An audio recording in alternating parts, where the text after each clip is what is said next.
You can take the guns away from us all you want to. You all write a law, I follow the law, I'll bring my guns down here, I'll turn them in.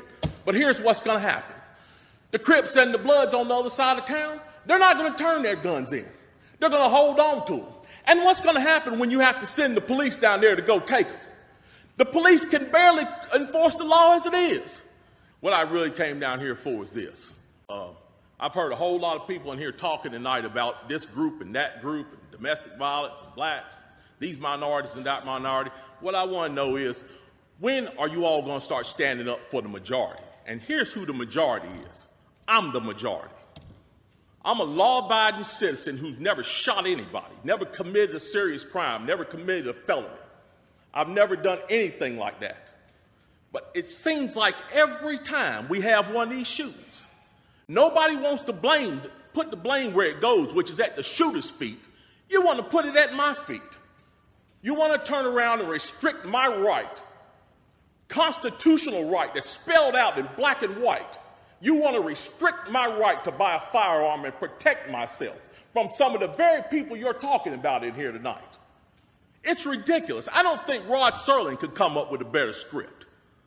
It does not make any sense. The law-abiding citizens of this community and many communities around this country, we're the first ones taxed and the last ones considered and the first ones punished when things like this happens, because our rights are the ones that are being taken away.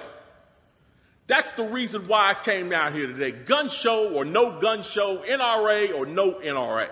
I'm here to stand up for the law-abiding citizens of this community, because I'm going to tell you that what's going to happen. You can take the guns away from us all you want to. You all write a law, I follow the law, I'll bring my guns down here, I'll turn them in. But here's what's going to happen. The Crips and the Bloods on the other side of town, they're not going to turn their guns in. They're going to hold on to them. And what's going to happen when you have to send the police down there to go take them? The police can barely enforce the law as it is. As what I see, we demonize the police, criminalize and vilify the police, and we make the criminals into victims. And we're talking about restricting guns? How are you going to do that?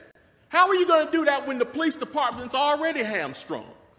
You're not going to be able to go down here and take these guns from these criminals. So the criminals are going to hold on to their guns. They're still going to have them. They're still going to break in my house, and they're still going to shoot me with them. And guess who's going to be the one that suffers? It's going to be me. Well, I'm here to tell you tonight, it is not going to happen without a fight. And when I say fight, I don't mean shots fired. I don't mean fist thrown.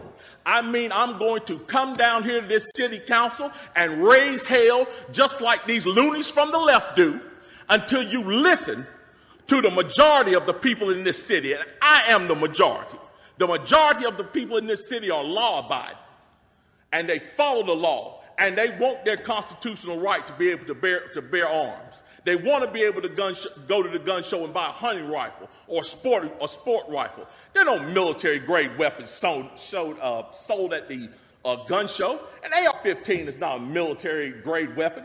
Anybody that would go into combat with an AR-15 is a fool. It's a semi-automatic .22 rifle. You'd be killed in 15 minutes in combat with that thing. So we need to dispel all these myths, and we need to drop all this division that we got going on here. Because the bottom line is, when that Second Amendment was written, whether the framers liked it or not, they wrote it for everybody. And I am everybody. And the law-abiding citizens of this city are everybody. And we want our rights, and we want to keep our rights. And by God, we're going to keep them, come hell or high water.